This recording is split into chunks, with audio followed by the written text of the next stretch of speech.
उगवा गावामध्ये अगदी सोन्याची किंमत आली आहे।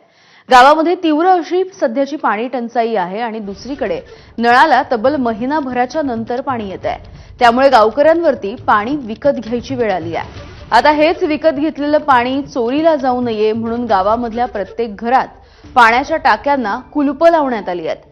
कडेकोट सुरक्षेमध्ये असलेल्या उगवा गावामधल्या कुलूपबंद पाण्याच्या माध्यमातून दुष्काळाचा एक अत्यंत भेसूर चेहरा समोर येतोय।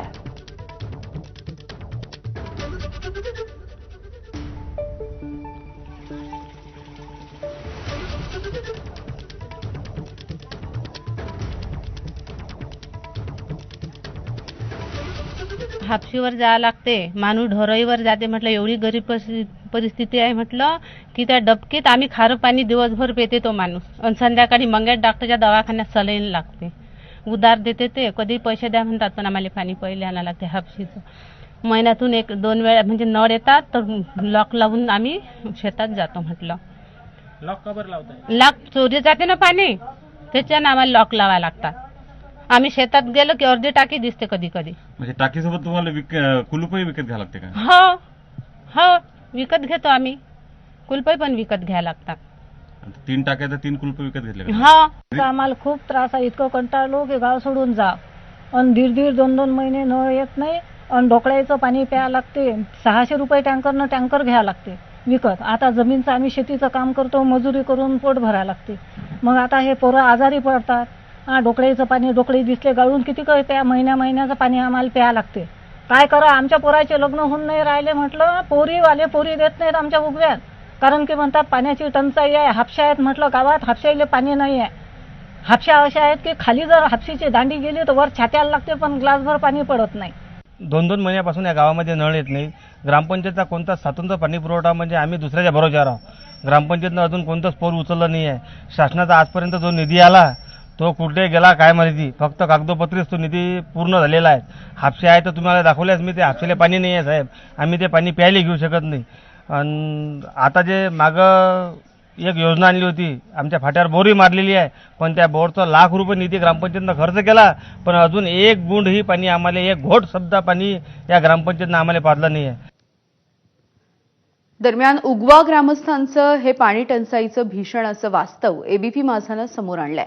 उगवा गावामध्ये जाऊन या संपूर्ण परिस्थितीचा सविस्तरपणे आढावा घेतलाय आमचे प्रतिनिधी उमेश अलोने यांनी। उगवा गावातली ही घरं जी आहेत ती अशी उघडी आहेत, म्हणजे याला कुलूप लावलेलं नाही। आता हे लावलेलं घर आहे मात्र कुलूप नाही आहे। कुलूप कुठे गेलं असा प्रश्न तुम्हाला पडला असेल तर इकडे आहे। कुलूप हे इथे लावलेलं आहे आणि हे कुलूप लावलं पाण्याच्या टाकीला। प्रश्न पडला असेल की पाण्याच्या टाकीला कुलूप का आहे? कारण या गावात परिस्थितीच अशी आहे की या गावातल्या प्रत्येक घरातल्या पाण्याच्या टाकीला तर असे कुलूप लावण्यात आलेले आहे। कारण या गावात पाण्याचं दुर्भिक्ष्य इतकं आहे की महिन्यातून एक वेळाही नळ येत नाही, आणि या गावात टँकरच्या माध्यमातून जे आहे ते पाणी लोकांना विकत घ्यावं लागतं, आणि विकत घेतलेलं पाणी चोरीला जाऊ नये म्हणून गावातल्या प्रत्येक नागरिकांना आपल्या घरातल्या टाकीला अशी कुलूप लावलेली आहेत। उगवा हे गाव जवळपास 15,000 लोकसंख्येचं गाव आहे, मोठं गाव आहे, मात्र या गावात पाणी पुरवठ्याची कोणतीही व्यवस्था नाही आहे। नळ योजना आहे, मात्र नळ योजना पूर्णपणे बंद पडलेली आहे। त्यामुळे नागरिकांना पिण्याच्या पाण्यासाठी, वापराच्या पाण्यासाठी मोठी कसरत करताना आपण पाहतो आहे। आणि विकत घेतलेलं पाणी टिकलं पाहिजे, विकत घेतलेलं पाणी चोरी गेलं नाही पाहिजे म्हणून गावकऱ्यांनी जे आहे अशा टाक्या विकत घेतानाच घरी अनेक अशा 2 ते 3, 4 कुलप, म्हणजे जेवढ्या टाक्या आहेत तेवढे कुलप विकत घेतली, आणि या गावात पाणी चोरी जाण्याच्या अनेक घटना घडल्या आहेत। त्यामुळे पाणी चोरी जाऊ नये, आपलं पाणी सुरक्षित राहावं म्हणून या गावातल्या प्रत्येक अशा पाण्याच्या टाकीला तुम्हाला कुलप लावलेले दिसतील।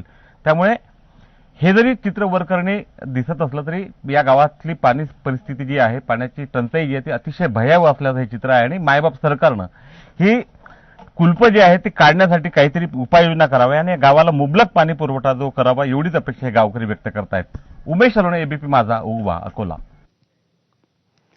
पुढची बातमी बघूयात। महाराष्ट्राच्या राजकारणामध्ये नेहमीच एक चर्चा असते आणि ही चर्चा म्हणजे